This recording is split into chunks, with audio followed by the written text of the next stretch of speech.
Todos los... Bienvenidos a Albertico y Fabito. Bueno, buenos días para todos. Yo le pedí a Albertico que me dejara comenzar un poco para sentirme en casa. Quisiera pedirle a los que puedan prender su cámara, quisiera para sentirme más en casa, quisiera, si lo pueden hacer, prender su cámara, qué bueno que están ahí. Si están en pijama, no importa. Y esta mañana que venía yo en carro, estoy aquí en la casa de Pati y de Albertico. Yo decía, es una delicia porque el Señor nos invitó a vivir con Él, a estar con Él. Entonces yo me imagino que en las madrugadas se levantaban y se levantaban todos despeinados, todos cansados, tonoqueras de la dormida, pero estaban con el Señor. Entonces, no hay problema si hay alguien que todavía no se ha bañado. Qué rico que podemos estar aquí al lado del Señor, que nos podemos recostar en su pecho, que podemos estar acá compartiendo. Eh, por eso es que a los que puedan prender su cámara, qué delicia poderlos ver y poder estar acá. Vamos a compartir un tema que compartimos hace una semana, no, hace unos 4 días en Hombres a su Imagen, y es hablar sobre el discípulo amado. Y lo que hizo Albertico, que le preguntó, hizo una encuesta ¿a cuántas personas? A 46. A 46 personas ha venido haciendo, porque ayer tuvo, por ejemplo, una comida y a otras 4 personas más le siguió preguntando, él siguió haciendo la pregunta. ¿Quién es el discípulo amado? Esa es la gran pregunta. ¿Quién es el discípulo amado? Y a mí me llenó de mucho gozo y me erizó la piel. Ahorita que estábamos esperando a que llegaran las personas y que Waltercito decía, dijo algo así como la pregunta más importante de la vida. Y yo digo, uy, sí, como que yo no había visto lo que el Señor nos había revelado en este estudio y estoy de acuerdo con Waltercito, porque no fue para nosotros, sino fue para poderlo compartir. ¿Quién es el discípulo amado? Y es lo que queremos compartir hoy. Eh, Piénsalo y escríbelo, como decía Pastor Walter, escríbelo. ¿Quién es el discípulo amado? Escríbelo y tú vas a decir, el discípulo amado es, y escribe algo, es, y escribe algo, escribe en un papelito, para que a lo largo de este encuentro puedas tú como ir confrontando y diciendo, wow. Y la idea no es sorprender, no, la idea es tener una bella revelación. Esa es la invitación. Lo que queremos es compartir esto que hemos venido trabajando con Albertico y que queremos llegar y ponerlo en manto de adoración en medio de ustedes. Y va a comenzar, le hemos preguntado a personas de todo tipo, le hemos preguntado a la persona que pasa por el lado, le hemos preguntado a nuestro peluquero que es mutuo, un amigo mutuo, que le llamamos y le preguntamos, ¿quién es el discípulo? Danilito, ¿quién es el discípulo amado? Y él nos da una respuesta. A personas crecidas, a mi sobrino, que es un predicador internacional que está ahorita en Brasil, en un encuentro ecuménico en algo que se llama Somos Uno, y está con la iglesia en un encuentro ecuménico en Brasil muy grande, y con él hablábamos y él también nos dio muchas herramientas que queremos compartir acá. Aquí, como nos han presentado algunos momentos, somos los católicos en medio de ustedes y creo que lo que le aprendí a Pachito es que somos uno. Lo importante es que somos uno. Y acá queremos compartir una palabra en medio de manto de adoración. Hay unas teorías que hablan sobre quién es el discípulo amado. Y Albertico nos va a compartir esa parte. Voy a compartir la pantalla. Voy a compartir la pantalla y voy a apagar mi micrófono. Cuando estén viendo ya la pantalla.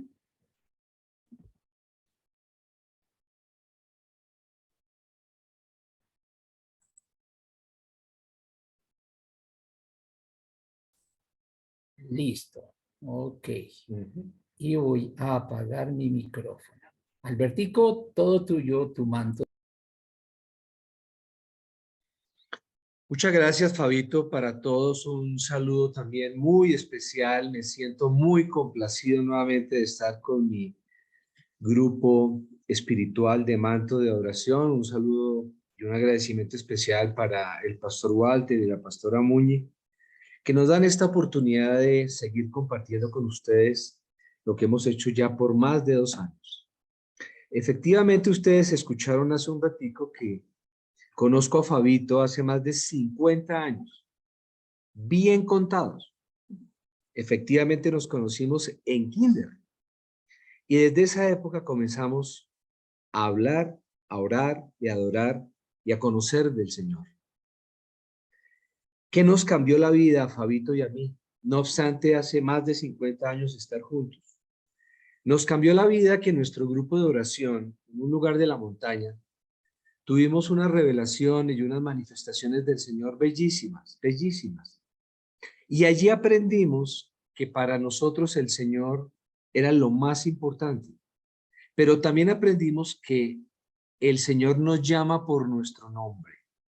Y la primera vez que nos llamó por nuestro nombre y nos dijo tal cual como nos llamamos, nos sentimos absolutamente amados, importantes para Él. Y sé que para la vida de Fabito como para la mía, cambió completamente esa perspectiva de la vida. Saber que realmente somos amados por el Señor marcó un hito, un antes y un después. Pues bien, han escuchado ustedes que vamos a tratar de desentrañar esa expresión de quién era el discípulo amado. Y para poder explicar quién era el discípulo amado, uno acude, igual que ustedes en sus profesiones, a lo que se denomina en la mía las fuentes de interpretación. Y una de las fuentes de interpretación se llama la doctrina, así como también la jurisprudencia. Muchos de ustedes que me han solicitado asesoría me preguntan, Albertico, ¿qué hago en tal caso? Yo le digo, la jurisprudencia ha dicho, o sea, las altas cortes de este país han dicho que esa ley se interpreta de la siguiente manera. Pero también hay otra manera de interpretar, que es con la doctrina. ¿Qué es la doctrina? Es el conjunto de interpretaciones, de pensamientos, de postura, de investigaciones que han hecho los llamados eruditos. Por eso se les llaman doctrinantes, que nosotros hemos estudiado varios de ellos. Por ejemplo, ustedes han estado muy relacionados los viernes con la gestión de las emociones con el señor Sebastián Palermo. Sebastián Palermo nos ha enseñado cosas tan bellas que voy a resaltar algo que hizo en una conferencia y que divulgó en una conferencia que se llamaba Discípulos de Jesús. Él dijo, refiriéndose a Jesús, él creyó que yo le creería. Él creyó que yo le seguiría. Esa es una primera definición de ser discípulo. Entonces nosotros somos discípulos de Jesús, no somos discípulos de alguien en particular, sino únicamente del Maestro. Pero también las mujeres se hacen presentes en esa doctrina. Y hay una persona extraordinaria que la ven ustedes en pantalla que se llama Elsa Tames. Esta persona escribió en la revista teológica de la Universidad Bíblica Latinoamericana, la revista se denomina Pensamiento, escribió un artículo que se llama De cómo Lidia cuenta sobre el movimiento de Jesús y de las mujeres. Y van a ver lo importante que son ustedes, las que nosotros llamamos las niñas, nuestras espositas, nuestras compañeras, ustedes que son adoradoras, ustedes que son tan cercanas a Manto de Adoración, lo importante de lo que es ese movimiento de las mujeres para el Señor. Pues bien, vamos a ver estas teorías. Vamos a destacar las siguientes teorías que explican quién es el discípulo amado. Como dicen en las películas, prepárense. Primera teoría, analízala, mírala, después la vas a leer, por supuesto. Primera teoría que dice que el discípulo amado era el apóstol Juan.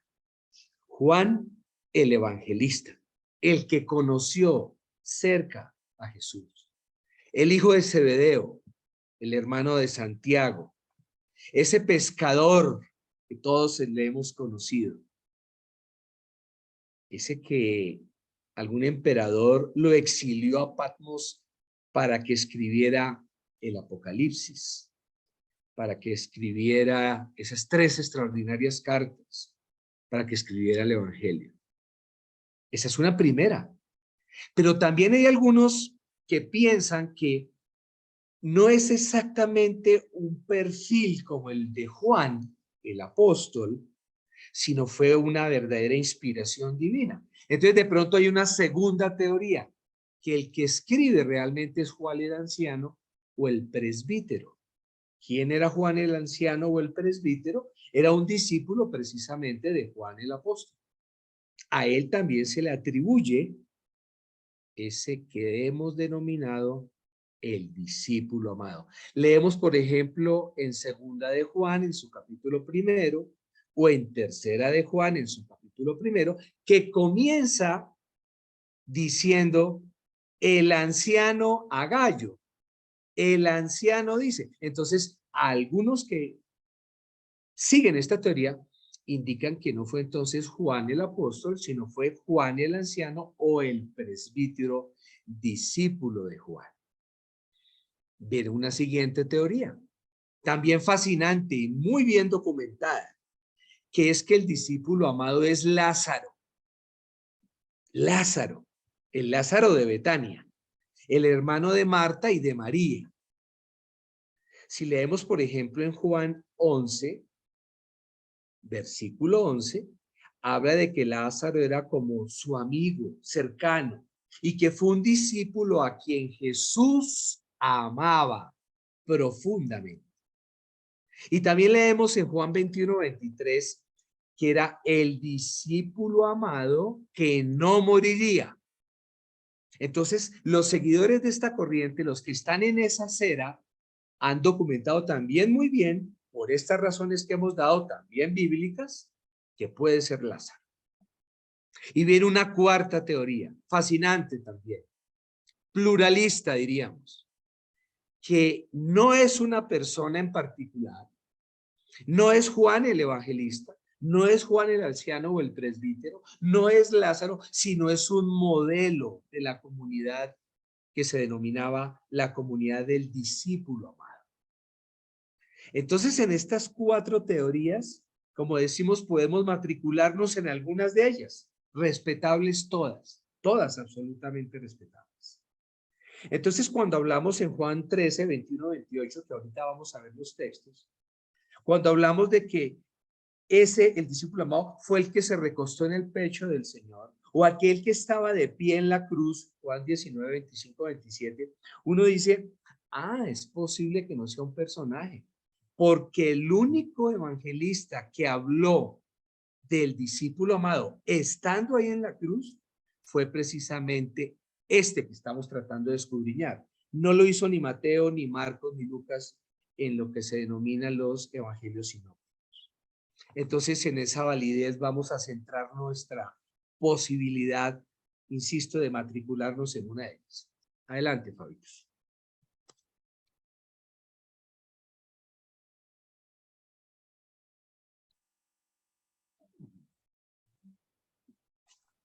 Listo, ok. Qué delicia es estar compartiendo la predicación con mi hermano y con este erudito de la palabra. Es una delicia estas cosas.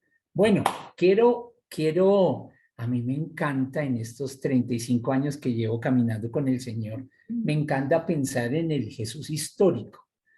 Y el Jesús histórico vivió hasta el año 33, más o menos, se puede decir. Pero ustedes y yo sabemos que el Evangelio de Juan, el cuarto Evangelio, es el Evangelio que se escribió más tardíamente, al final del siglo I. Eso quiere decir que se escribió, por decirlo así, en el 90 algo, del 90 al 90, al final. Eso quiere decir que es un escrito 60 años después del Jesús histórico. Y a mí me encanta pensar en eso y hacerlos pensar en eso, porque se pueden imaginar lo que pasó 60 años después de un suceso, del gran suceso, claro, del gran suceso de Jesús, del Jesús, de la muerte y de la resurrección de Jesús. Pero que pasen 60 años, eso lo que nos da es mucha elaboración teológica. Y por eso es que es tan importante poder pensar en qué, en el evangelio, en el cuarto evangelio. Y un poco como que les puede estar rondando en su cabeza es, bueno, pero entonces, ¿quién escribió qué? ¿Quién escribió el evangelio de San Juan? ¿Quién escribió la primera, la segunda, la tercera de Juan? ¿Y quién escribió el libro del Apocalipsis? Y es buenísimo que ustedes estén pensando en quién los escribió, quién realmente los escribió, pero no solamente como el saber como un tema de conocimiento, sino el poder identificar cuál era el mensaje o cuál es el mensaje que hay en estos escritos. Y la invitación es a poder soltarse un poco. La invitación es, no queremos convencer a nadie porque ese no es el propósito de una predicación, pero sí es invitarlos a que ustedes se suelten. Ustedes imagínense que pueden estar sentados en la silla de decir, el discípulo amado es Juan el Evangelista.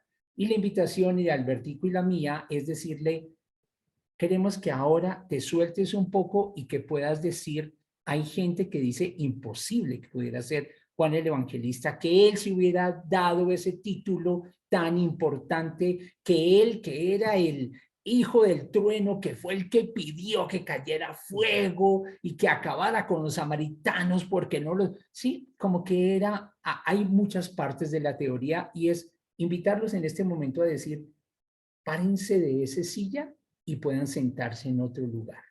Y aparecen muchos escritos, ¿el qué? El anciano. Es otro Juan, como lo decía Albertico, que era de la comunidad de Juan, que estaba allí y que muy posiblemente escribió parte de la primera o la segunda, que es como muy confirmado que escribió la primera o la segunda de Juan. Y yo lo que les digo es, wow, la palabra de Dios es tan bella que abrirse a lo que tenga Dios para revelarnos es la invitación ahora, ¿sí? Algo que aprendía yo hace 8 días, creo que fue cuando estuve en Manto, y que Pastor Walter hablaba del libro del Apocalipsis. Psicológicamente y en nuestro subconsciente, cuando hablamos del Apocalipsis, hablamos de, uy, el Apocalipsis, no, qué susto. Y para mí, la verdad es que es de los libros más maravillosos que hay. Y aprendía en ese encuentro con Manto a través del pastor Walter que decía, ¿por qué ese libro en inglés se llama Revelación? Revelación, ¿sí?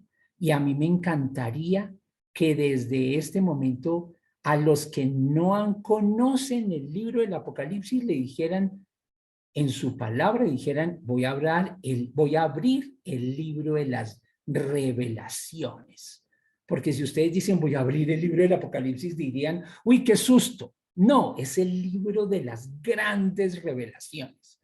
Una revelación que a mí me encanta del libro del Apocalipsis es que hay un momento en que el vidente tiene el rollo y está llorando y dice, ¿quién podrá romper los sellos y abrir y poder romper los sellos para poder ver cuál es lo que tiene el plan que tiene el Padre para uno? Y entonces se levantan los ancianos y dicen, no llores más, que ya Jesús el que puede romper los sellos y abrir el rollo y poder mostrar la vida. ¡Wow! ¡Qué libro tan fascinante! ¿Quién lo escribió? No te quedes en decir que fue el Juan el apóstol o que fue Juan el anciano o que fue Lázaro de pronto allí. No. La invitación con Albertico y yo es que podamos decir que se sienten en la silla de, es la comunidad del discípulo amado.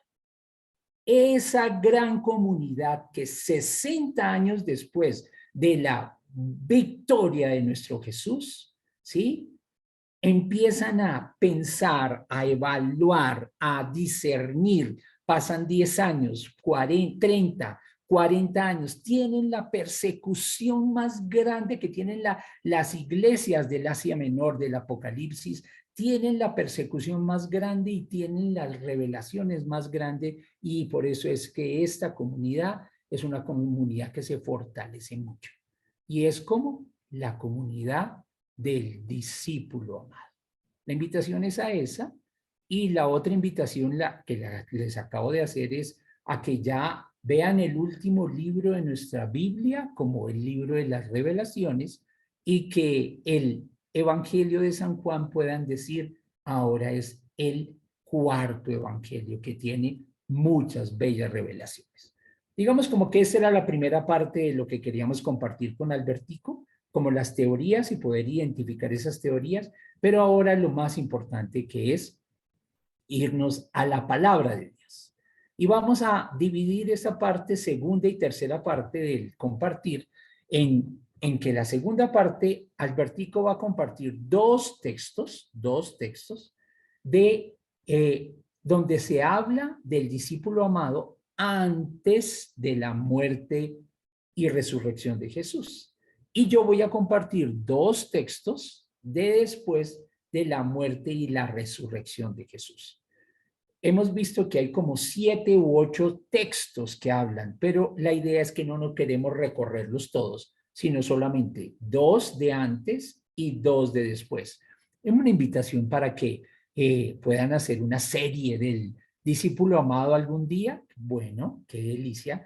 Y si no la hacen, la invitación es a que ustedes puedan hacer una serie personal y puedan decir, Albertico, compárteme cuáles son los 7 textos, y puedan vivir con las luces que les vamos a compartir y poder profundizar en el discípulo amado, porque sería demasiado pretencioso en tan corto tiempo hacer un análisis de todos esos textos. Por eso es que vamos a hacer solamente 2 textos de antes de la resurrección de Jesús y 2 textos de después de la resurrección de Jesús. ¿Ok?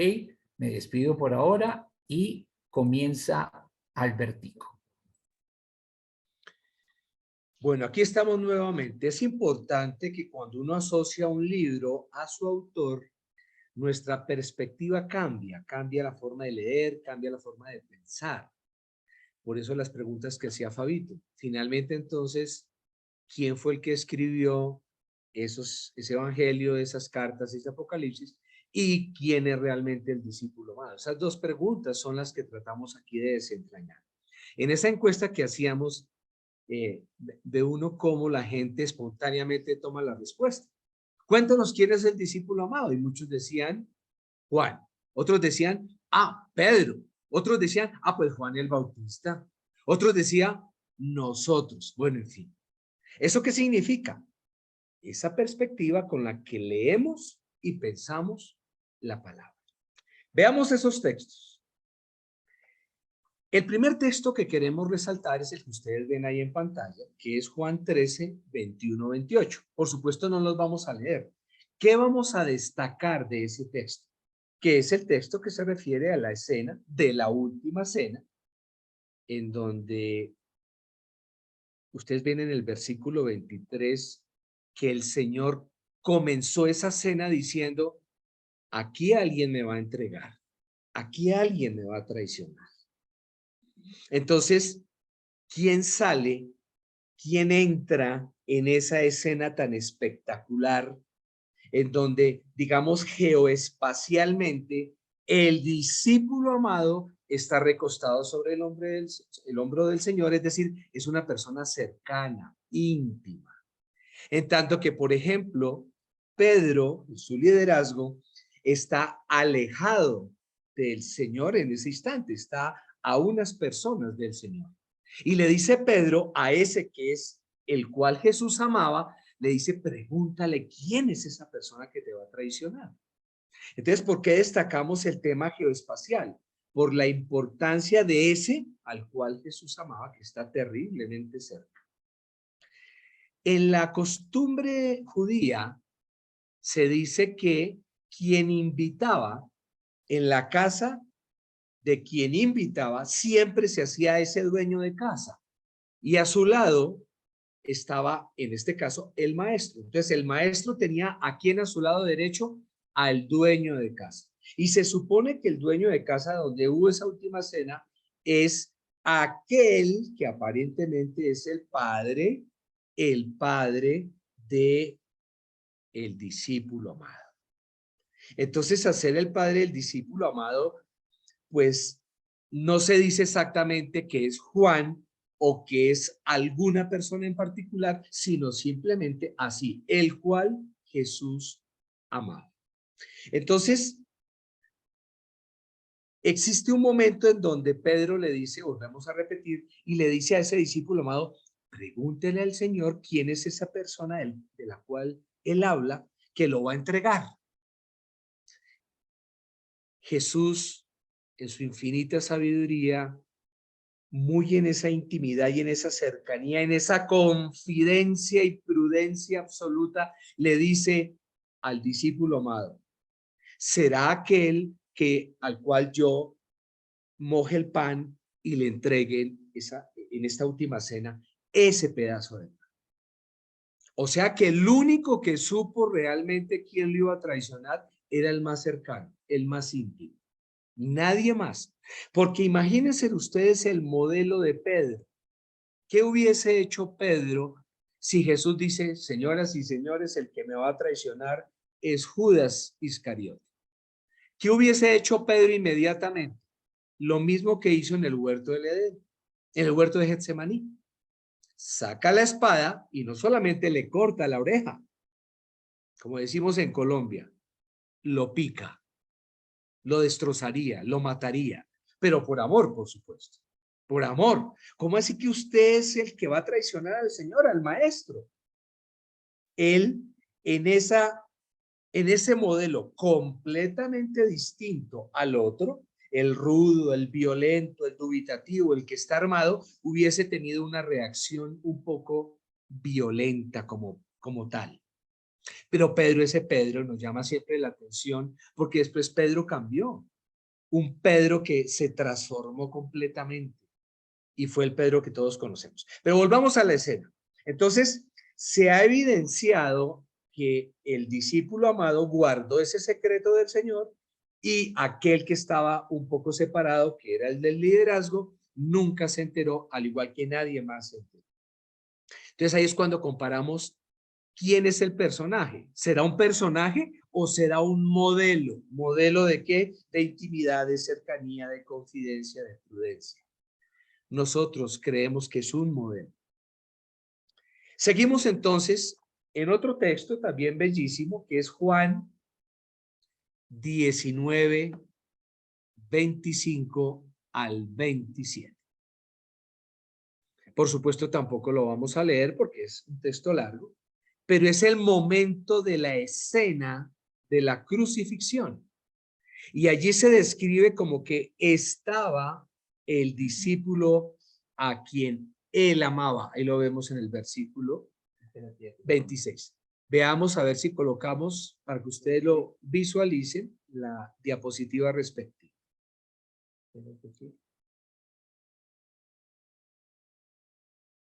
Pero queremos destacar no solamente que ahí estaba el discípulo a quien él amaba, porque fíjense que repetimos una y otra vez, si algunos biblistas, algunos eruditos, parecería que ningún apóstol estuvo al lado de la crucifixión. En cambio, en el cuarto evangelio, ese que sí estaba allí se denominó el discípulo a quien él amaba. Entonces, imaginémonos en las horas más difíciles de la historia del Señor, de la historia del Maestro. ¿Quién estaba con él? Entonces, en el versículo 25 indica, estaba su madre, estaba la hermana de su madre, estaba María, mujer de Cleofás, y estaba María Magdalena, según la misma descripción que nos trae la palabra. Algunos indican que cuando dice que estaba su madre, sin decir, porque no lo dice la palabra, que estaba María específicamente. No dice que estaba María, dice que estaba su madre. Algunos, como por ejemplo un gran amigo nuestro, que era antes de la renovación carismática católica y hoy pertenece a la línea de los cristianos, y hoy es pastor, que se llama Ernesto Alemán, él dice que quien estaba ahí y a quien se refiere la palabra es a la iglesia como tal, a todos nosotros. Cuando dice mujer, he aquí tu hijo, he aquí a tu madre, o en algunas otras versiones, mujer, ahí está tu hijo, ahí está tu madre, se refiere realmente es a la iglesia, a la iglesia. Pero como modelo o como personaje, ustedes lo analizarán, él estaba de pie, ahí al lado de la cruz. Estaba quién más, como siempre, las mujeres. Por eso nos fascina y nos encanta este análisis, porque queremos destacar el rol de las mujeres, ayer, hoy y siempre. Y fíjense en el versículo 27 que dice, desde aquella hora, el discípulo, sin decir quién era, la recibió en su casa, la acogió en su casa. Es decir, el discípulo amado acoge a esa iglesia que es la iglesia del Señor Padre, Hijo y Espíritu Santo. ¿Qué de bello también tiene esto? Y por eso amamos tanto a los cristianos. Ustedes acogen a las personas. Enseñas a las restantes iglesias cómo se acogen a las personas. Por eso no exactamente es una persona, sino puede ser un modelo. Miren lo bello. El pastor Walter Rumier hace muchos años, ya puedo hablar de años, querido Waltercito, y Muñe nos acogieron en su casa en un momento muy difícil que tuvimos con mi esposa que está aquí a mi lado. Y nos acogieron de tal manera que no hubo protocolos, no hubo invitaciones, no hubo manuales que cumplir, simplemente ejecutar, oración, orar y accionar, ejecutar la palabra. De pronto les pasa a ustedes también, ya vamos a cumplir más de 2 años en Manto. Ustedes mucho más de 2 años, casi 7 según he entendido, pero nosotros con ustedes más de 2 años, de pronto sin quererlo como un propósito, pero el propósito sí era del Señor. Entonces, en ese modelo es que nosotros destacamos cuál pudiera llegar a ser ese que denominamos el discípulo amado. Adelante, Fabi.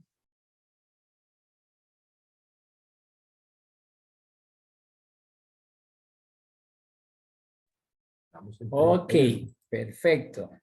Listo. Voy a volver. Listo. Ok. Bueno, muy bien. El discípulo amado, entonces la propuesta es que ustedes lo tomen como un modelo de discípulo. Ya llevamos 2 textos de los cuales pueden tomar muchos elementos. Primer texto, la última cena. Elementos de ese discípulo amado, características de ese modelo, pueden tenerlas allí. Primera, ese discípulo amado estaba en la última cena y tuvo algunas actitudes. Segundo texto que hemos compartido, estaba en la cruz. Ese discípulo amado tiene unas características que es cuando ese discípulo está en la cruz. Muy bien, vamos a pasar ahora a 2 textos de después de la muerte y de la resurrección del Señor. Y 2 textos que a mí me encantan. Y el primer texto es el texto de Juan 20, 1 al 10, que se los voy a ir mostrando en la palabra. Y es el texto del sepulcro vacío. Y quiero leerlo aprovechando que lo tenemos allí para que ustedes vayan recordando algunas cosas y quiero resaltar algunas cosas. El primer día de la semana, María Magdalena fue de mañana, siendo aún oscuro, al sepulcro y vio quitada la piedra del sepulcro. Entonces corrió y fue a Simón Pedro y al otro discípulo, aquel al que amaba a Jesús, y les dijo: se han llevado del sepulcro al Señor y no sabemos dónde le han puesto. Primera parte, María Magdalena va al sepulcro y descubre que ¿qué? Que se han robado al Señor, al cuerpo del Señor que ya no está. ¿Y qué es lo que hace? Sale corriendo a donde Simón Pedro y a donde el otro discípulo, al discípulo amado, y les cuenta. Ahora miremos a ver qué hace el discípulo amado y Pedro. Y salieron Pedro y el otro discípulo y fueron al sepulcro. Corrían los dos juntos, pero el otro discípulo corría más aprisa que Pedro y llegó primero al sepulcro. Bajándose a mirar, vio los lienzos puestos allí, pero no entró. Características que vayan tomando ustedes de ese discípulo amado. Le cuentan que se han robado al Señor y que lo que hace, sale corriendo y corre más que Pedro. Llega primero al sepulcro, mira los lienzos, pero no entra. Perfecto. Sigamos con el texto. Luego llegó Simón Pedro tras de él y entró en el sepulcro y vio los lienzos puestos allí y el sudario que había estado sobre la cabeza de Jesús, no puesto con los lienzos, sino enrollado en un lugar aparte. Entonces entró también el otro discípulo que había venido primero al sepulcro y vio y creyó, porque aún no habían entendido la escritura, que era necesario que él resucitase de los muertos. Y volvieron los discípulos a los suyos. Muy bien. A mí me encanta cuando me pongo a ver textos de después de la resurrección del Señor, porque siempre para mí es todos los textos cuando es la época de Pascua en la Iglesia Católica y que vamos y vemos con detalle cada uno de los textos, siempre a mí me sorprende cómo es que no lo reconoce. ¿Por qué es que no lo reconocen al Señor? Pero este texto me encanta que sea el texto del cuarto evangelio y la actitud del discípulo amado por varias características. No vamos a hacer una exégesis profunda del texto, sino queremos dejar algunas características. Cuando le dicen a Pedro y al discípulo amado que se han robado al Señor, ¿qué es lo que hace? Sale corriendo y corre más que Pedro. Llega al lugar, no entra, miran las cosas, espera que llega Pedro, Pedro entra al sepulcro, él entra, ve el sepulcro vacío, ve y cree. Yo los quiero invitar a varias cosas. Quiero invitarlos a que aprendamos del discípulo amado una característica y es que cuando nos digan que se han robado al Señor, podamos correr y seguir las características de ¿qué? Del discípulo amado. Y yo los invito a que podamos vivir eso hoy. Piensen en algún lugar donde ustedes digan, wow, de allí se están robando al Señor. Piensen en un lugar, identifiquen lugares donde ustedes digan, se están robando al Señor. ¿Y qué es lo que ustedes puedan hacer? Los invito a que tengan las actitudes que tuvo el discípulo amado y salgan corriendo a ese lugar. Lleguen primero que cualquiera a ese lugar donde estén diciendo que se están robando al Señor. Y la invitación es a entender como el discípulo amado que llega, ve el sepulcro vacío, ve en el versículo 8, ve y creyó. ¿Qué fue lo que vio? ¿Vio al resucitado? No, vio un lugar vacío. Y en ese momento, como dice el versículo 9, entendió las escrituras, lo que había prometido Jesús, y era que iba a resucitar. Poder en esos momentos donde tú sientes que te han robado al Señor, puedas tener allí la promesa de Dios, la promesa de vencer la muerte, pero también la promesa de que siempre nos va a acompañar todos los días hasta el final del mundo, así sea el momento más duro de nuestra vida. Cuando tengamos el momento más difícil de nuestra vida y podamos decir, pero se han robado, ¿dónde estás tú, Señor? Podamos tener la actitud del discípulo amado que nos dice, recuerda que Él prometió acompañarnos todos los días hasta el fin del mundo. Y como dice el libro del Apocalipsis, que está metido en esta comunidad del discípulo amado, es que es el que camina a nuestro lado, es el que nos sostiene, es el que nos toma en sus manos, el que nos levanta, el que siempre está allí. Cuando sientas que puedas vivir un momento donde se roben al Señor, el discípulo amado te puede decir, calma, tranquilo, que Él lo prometió. Él prometió que iba a resucitar y que iba a estar a nuestro lado, que nos iba a sostener, que se iba a mover alrededor de nosotros. Todas estas cosas, hago referencia al texto del libro del Apocalipsis, es porque es de esta comunidad hablando desde todas estas realidades. Perfecto. Características del discípulo amado, el que ve y cree. Ve y cree que unos lienzos, un lugar vacío, porque ve y cree en la promesa. ¿De quién? Del Señor, que iba a vencer la muerte. Cuando no lo veas, cuando te lo roben, voltéate y el discípulo amado te va a estar diciendo, cree que aquí está el Señor. Primer texto. Y vamos al segundo texto que me encanta. Y este texto le llamo yo, es el texto de la pesca milagrosa, donde también está el discípulo amado. Y este texto a mí me encanta porque yo les podría preguntar cómo lo hago, me lo hago a mí mismo y algunas veces a algunas otras personas, yo les digo, ¿has visto tú al resucitado? Si yo te diría, yo te dijera, ¿tú has visto al resucitado? ¿Qué responderías tú? Claro, o no, nunca lo he visto. O si tú dices, sí, claro, yo lo he visto, yo te diría, ¿cuántas veces has visto al resucitado? Y tú puedas decir, muchas veces.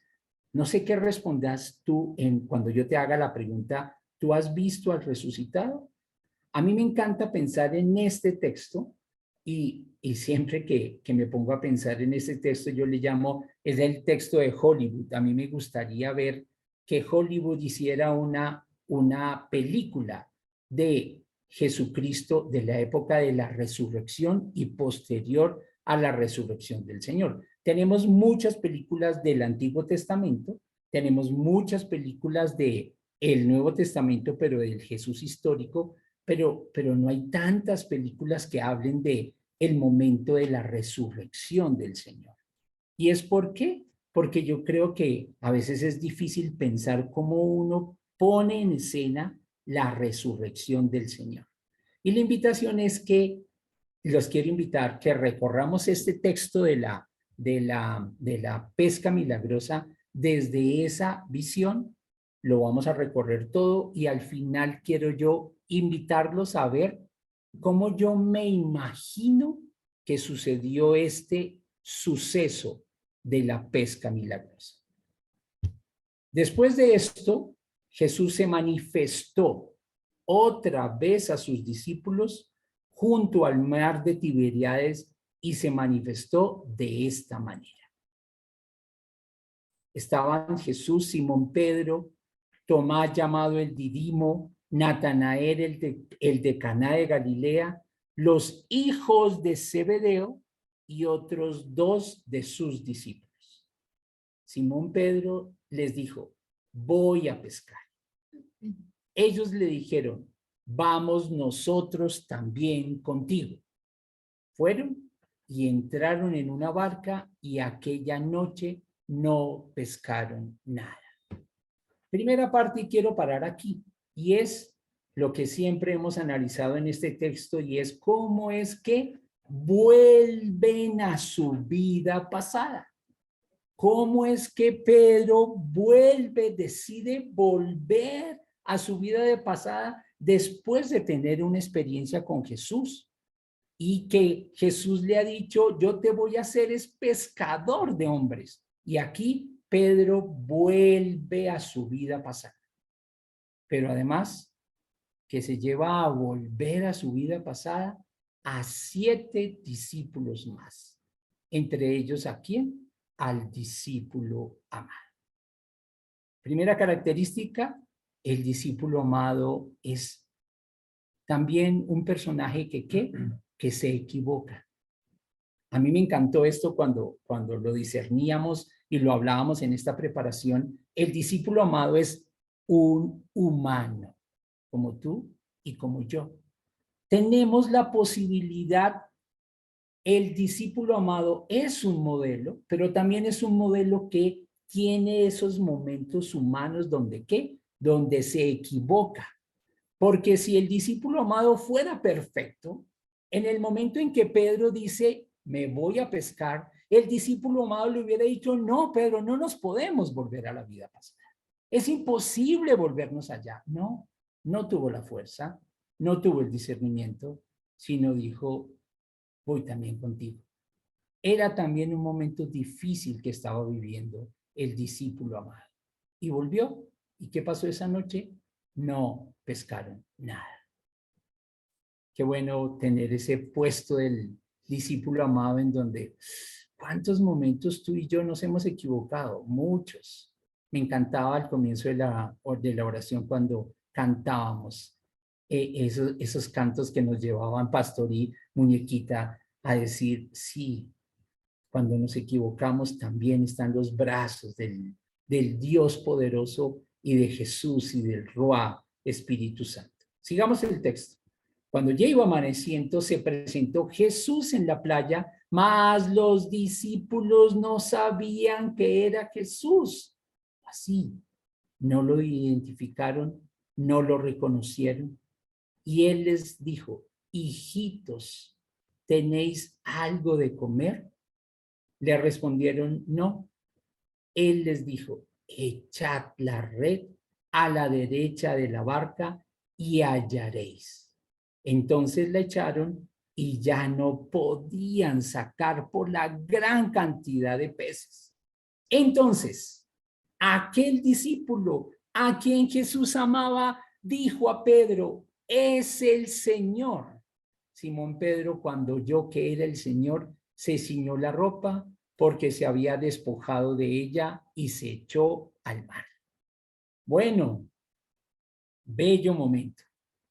El discípulo amado cae en su oscuridad, pero hay un momento en el que ¿qué? Llega la luz. Y es el momento en el que ¿qué? En el que Jesús les dice, echen las redes a la derecha y hay mucha pesca y el discípulo amado dice, reconoce al Señor y dice, es el Señor. Bella característica del discípulo amado. Pero quiero resaltar aquí cómo, y esto sí es mi idea, quiero cómo yo me imagino este momento. Yo me imagino este momento y si algún día algún director de Hollywood o alguien me preguntara cómo hiciera esta escena con toda mi humildad, yo diría esto. Nos vamos con Albertico y nos vamos con compañeros del colegio a vivir la vida y estamos haciendo algo donde puede ser algo que es de nuestra vida pasada. Y en ese ir a pescar o volver a nuestra vida anterior, empezamos a descubrir que la cosa no está funcionando. Y Albertico, voy a poner a Albertico, que es el discípulo amado, en ese momento nos dice a todo el grupo que estamos ahí, oigan, ¿por qué no mejor hacemos una oración? ¿Por qué no le entregamos este momento que no está funcionando y hacemos una oración?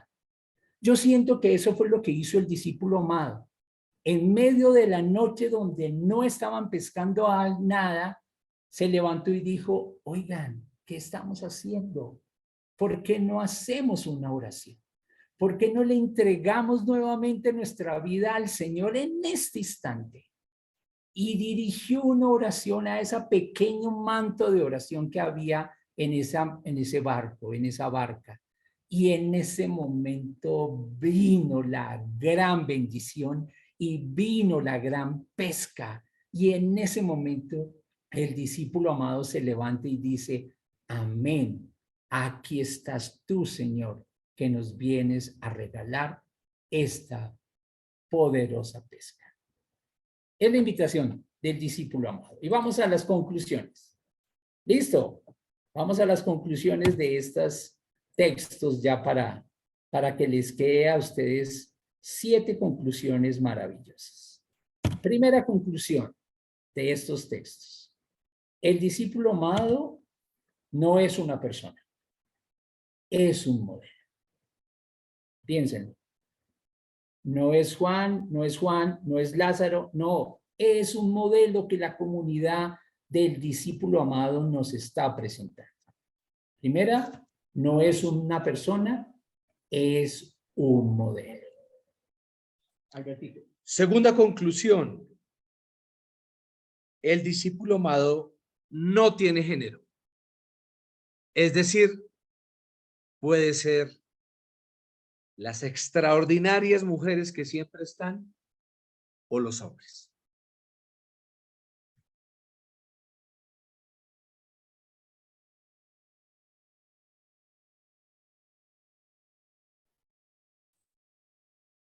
Tercera, el discípulo amado no es infalible.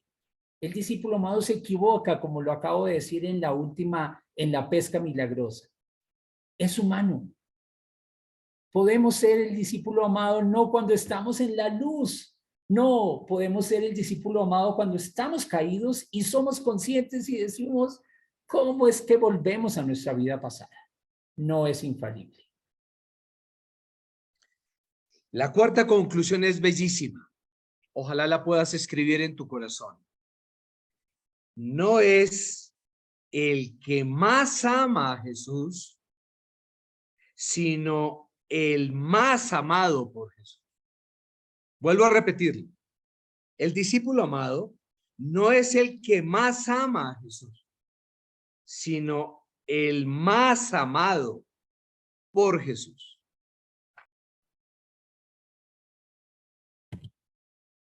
Quinta característica.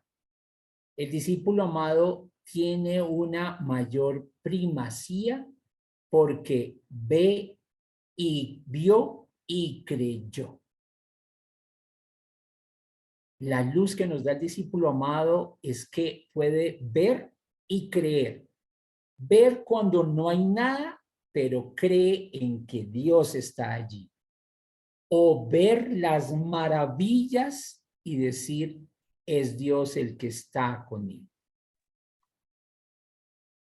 La sexta conclusión es el comparativo que hacemos entre el modelo de Pedro y el modelo del discípulo amado. En ese orden de ideas, el modelo del discípulo amado, a nuestro juicio, respetuoso juicio, es que es una imagen contestataria del liderazgo que ejercía Pedro. Si el liderazgo que ejercía Pedro era el hombre armado, dubitativo, agresivo, por amor, no se les olvide que lo hacía por amor, el modelo que pretendemos y el modelo que transmitimos es el del hombre cercano, íntimo, confidente, ejemplar, solidario, prudente, recostado cercano al Señor en su hombro y al pie de la cruz. Y la última conclusión que les queremos dejar a manto de adoración, no basta con ser cristiano. Hay que ser discípulo amado. Dale, Albertito. Y para terminar, como si lo anterior fuera poco, que no lo es, nuestra conclusión es, ¿quién será entonces ese discípulo amado? Pues se los vamos a decir. Son los siguientes: Waltercito, Muñe, mi esposa Patricia, Fabito, Besnita, Maurencita, Gustavito, Norita, Rafita, Josefita. Ojo a esto, Norita. Chepito, Chepito es el discípulo amado. ¿Me estás escuchando, Chepito? ¿Claramente me estás escuchando? Jorgito. ¿Quién más es el discípulo amado? Danielito y Sarito. Elsa Pilar y su esposito. Luis Felipe, Sandrito y su hijito. Es Juli, Pamelita, su familia, sus divinos niños. Es Estevitan, es Waltercito Romero, es Andresito. Es Sonia, es Patricia Torres. Son todos los que aparecen en esa imagen. Somos cada uno de nosotros. Eso somos el discípulo amado. Esa es la conclusión que tomamos. Entonces en Juan 21, 24, 25 decimos, este es el discípulo que da testimonio de estas cosas y escribió estas cosas y sabemos que su testimonio es verdadero. Y hay también otras muchas cosas que hizo Jesús, las cuales si se escribieran una por una, pienso que ni aún en el mundo cabrían los libros que se habrían de escribir. Amén y amén, hermanos de Mata.